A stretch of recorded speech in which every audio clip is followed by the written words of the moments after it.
Tertarik, kena. Cacing berhasil menyusup dan narik bawal.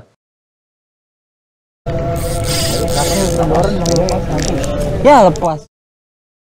Asli, kalian harus nonton video ini kalau gak mau boncos terus. Di kolam harian ini gue gak sekadar nyari ikan. Gue nyari jawaban apakah umpan yang diajak ngobrol punya magnet spiritual lebih kuat.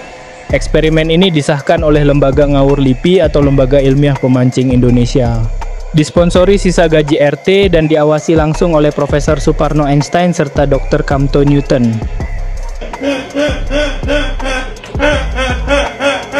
Hari ini kita uji komunikasi interspesies antara manusia, cacing, kerlak, dan ikan bawal.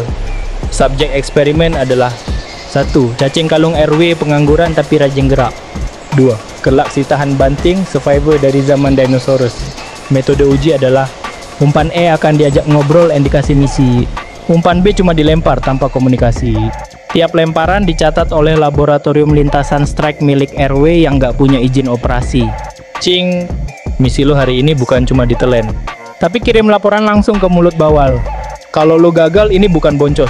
Ini sabotase dari ikan cere yang menyusup. Gue tahu tekanan lo gede, tapi inget, cacing bukan sekadar umpan, lo intel bawah tanah. Oke, cacing 01 sudah mendarat. Kita tunggu respon musuh. Pelampung ngilang. Tertarik, kena. Cacing berhasil menyusup dan narik bawal. Ini bukti sohe bahwa umpan yang dikasih misi lebih semangat menarik perhatian bawal. Giliran lo kecoa, walaupun lo sering diusir emak-emak, di sini lo pahlawan. Tugas lo menyamar jadi umpan eksotis. Lo akan masuk perairan dengan harapan bawal berpikir lo makhluk langka dari dimensi tropis. Oke, kecoa 007 telah menyelam.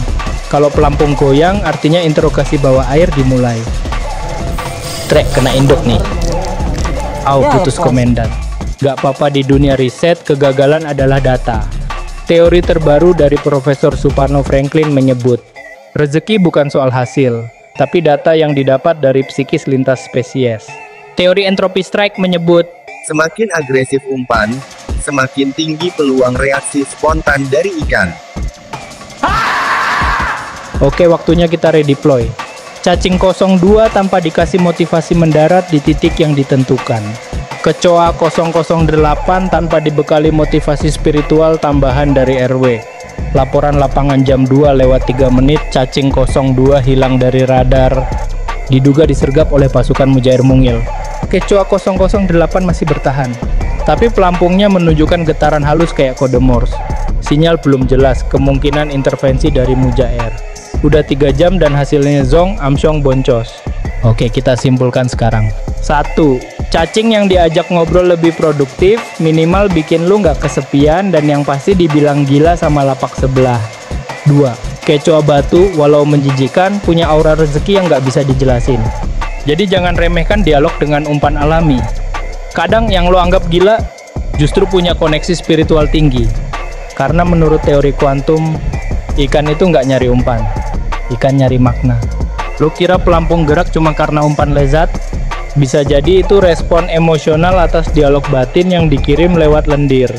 Terus tiba-tiba muncul cacing yang bilang, gue di sini buat lu, Wal. Terus si bawal nangis di dalam air. Gue nggak tahu kenapa, tapi gue ngerasa dihargai. Dan slurp, strike. Jadi kalau lu ngobrol sama umpan sambil bisikin, cik, gue percaya sama lu, bisa jadi ikan juga denger dan jawab, masuk, Paiko. Gue Gotrex Fishing, agen lapangan dari semesta absurditas. Hari ini gue nggak boncos, gue lagi nyusun teori. Like kalau lu percaya cacing bisa jadi duta harapan, dan komen, gue tim cacing atau kecoa.